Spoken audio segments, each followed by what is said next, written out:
Institute of legal study के law times में आज मैं Neha Chaudhary BCom LLB honours semester 3 की छात्रा आप सभी के समक्ष अभी के चर्चित विषय के ऊपर कुछ कहना चाहती हूँ। वो विषय है तलाक। तलाक के ऊपर कुछ कहने से पहले हम हाल ही के कुछ मामलों के ऊपर नजर डालते हैं। पंजाब और हरियाणा उच्च न्यायालय ने तलाक को बरकरार रखा क्योंकि पत्नी पति के साथ रहना नहीं चाहती थी, क्योंकि पति अपने माता पिता को छोड़ के नहीं रहना चाहते थे। कलकत्ता उच्च न्यायालय ने कहा कि साथी के बांझपन को तलाक का आधार नहीं माना जा सकता है, ये मानसिक क्रूरता के खिलाफ है। जैन नन बनने के बाद गुजरात हाईकोर्ट ने महिला को तलाक दे दिया। आज आप सभी के समक्ष Indian institute of legal studies के असिस्टेंट प्रोफेसर श्री सौरभ चक्रवर्ती सर इस विषय पर अपना विचार रखेंगे।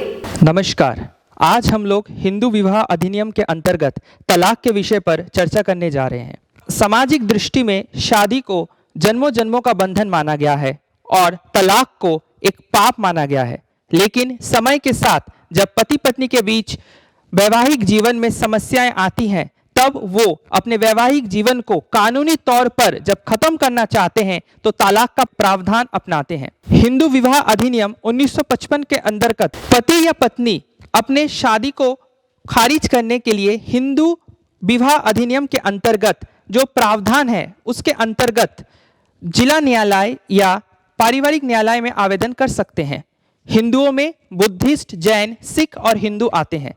हिंदू विवाह अधिनियम 1955 के अंतर्गत पति या पत्नी कुछ धाराओं के अंतर्गत तलाक के लिए आवेदन कर सकते हैं। अब तलाक के लिए कहां कहां आवेदन कर सकते हैं? तलाक के लिए या तो पारिवारिक न्यायालय में आवेदन कर सकते हैं, और जिस जिले में पारिवारिक न्यायालय मौजूद नहीं है उस जिले में जिला न्यायालय अर्थात डिस्ट्रिक्ट कोर्ट में याचिका दाखिल कर सकते हैं। अब याचिका दाखिल करने के लिए कुछ प्रावधान दिए गए हैं। उनमें से पहला प्रावधान है व्यय विचार अर्थात एडल्ट्री।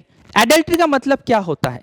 जब पति या पत्नी अपने जीवन साथी के अनुमति के बिना या सहमति के बिना किसी गैर पुरुष या स्त्री के साथ शारीरिक संबंध बनाते हैं तो उसे हम व्यय विचार कहते हैं, और ये एक ग्राउंड है जिसके तहत पति या पत्नी तलाक की मांग कर सकते हैं। दूसरा प्रावधान है क्रूरता का अर्थात क्रूएल्टी। अब क्रूरता दो तरह का होता है, एक होता है मानसिक, एक होता है शारीरिक। क्रूरता हर एक केस में अलग अलग होता है। जैसे वैवाहिक बलात्कार, हाल ही में केरला हाईकोर्ट का एक जजमेंट आया है जिसमें केरला हाईकोर्ट ने बोला है कि वैवाहिक बलात्कार जो कि एक दंडनीय अपराध नहीं है, लेकिन अगर कोई वैवाहिक बलात्कार का शिकार होता है तो उसके लिए तलाक का प्रावधान है जो कि शारीरिक क्रूरता के अंतर्गत आएगा। मानसिक क्रूरता मतलब दहेज ना देने पर जो ताना सुनाया जाता है वो सब चीजें मानसिक क्रूरता के अंतर्गत आएगा। तीसरा प्रावधान है अभित्याग का। अभित्याग मतलब अगर कोई पति या पत्नी अपने जीवन साथी को छोड़कर भाग जाए या वो उसके साथ ना रहे और ऐसा अगर 2 साल तक चलता रहा तो तब जो पीड़ित पति या पत्नी है वो याचिका दाखिल करके तलाक की मांग कर सकता है। चौथा प्रावधान है धर्म परिवर्तन का। अगर कोई हिंदू में बौद्ध, जैन, सिख भी आते हैं, अगर कोई अपना धर्म परिवर्तन करे तो वो भी तलाक का एक प्रावधान है। उसके बाद आता है मानसिक विकार। अगर कोई पागलपन का शिकार हो और अगर ये पागलपन स्थायी हो तो उसका जो पीड़ित पति या पत्नी है तलाक की मांग कर सकता है। अगला प्रावधान है गुप्त रोग का। अगर कोई जीवन साथी गुप्त रोग से पीड़ित है तो दूसरा जीवन साथी इस ग्राउंड पर तलाक की मांग कर सकता है। जैसे कि HIV एड्स, अगर कोई जीवन साथी HIV एड्स से पीड़ित है तो उसका दूसरा जो जीवन साथी है वो इस बुनियाद पे तलाक की मांग कर सकता है, क्योंकि अगर दोनों में शारीरिक संबंध हुए तो दूसरा जो जीवन साथी है वो इससे पीड़ित हो सकता है, जो कि जानलेवा साबित हो सकता है। अगला प्रावधान है साधु सन्यासी का। अगर कोई सांसारिक मोह माया को त्याग करके अगर साधु सन्यासी बन जाता है और अपने वैवाहिक जीवन में अपना कर्तव्य पालन नहीं करता है तो वो भी एक प्रावधान है तलाक पाने का। इसके बाद लापता हो जाना दूसरा प्रावधान है। लापता हो जाना मतलब अगर कोई पति या पत्नी लगातार 7 साल से गायब है तो पीड़ित पति या पत्नी उस बुनियाद पे तलाक की मांग कर सकते हैं। और भी 2 प्रावधान हैं जिसके बुनियाद पर दोनों पति पत्नी तलाक की मांग कर सकते हैं। एक है जुडिशियल सेपरेशन। अब जुडिशियल सेपरेशन क्या होता है?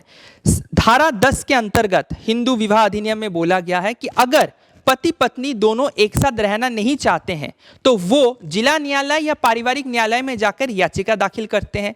कोर्ट उन्हें अलग रहने की अनुमति देता है और अगर ये अनुमति पाने के बाद दोनों के बीच जो वैवाहिक जीवन का जो संपर्क है अगर 1 साल तक नहीं रहा, 1 साल बाद इस बुनियाद पर भी तलाक मिल सकता है।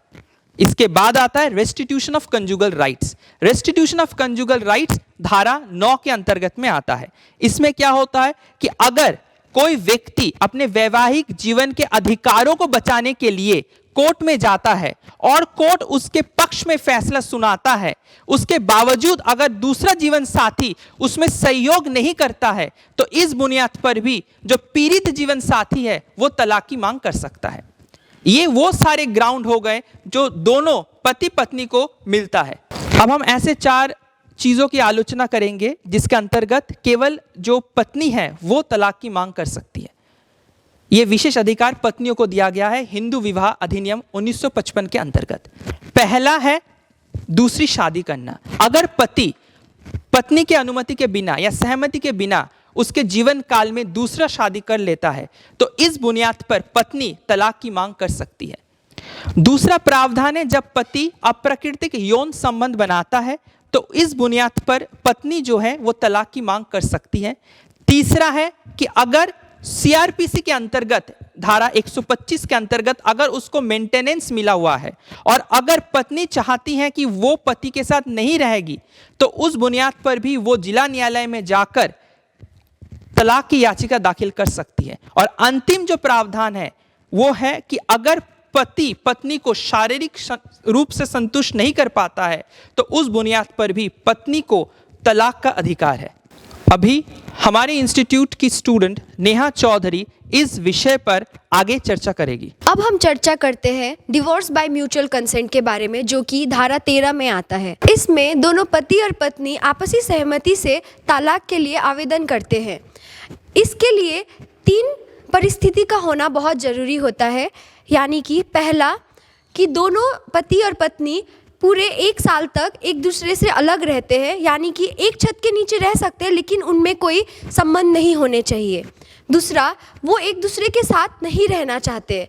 तीसरा, वो आपसी सहमति से ही तलाक करना चाहते हैं। शादी एक पवित्र बंधन माना जाता है जो 7 जन्मों के लिए होता है। उसको निष्कर्ष करना इतना आसान नहीं होता, उसके लिए कुछ कानूनी नियम और कायदों को पालन करना होता है।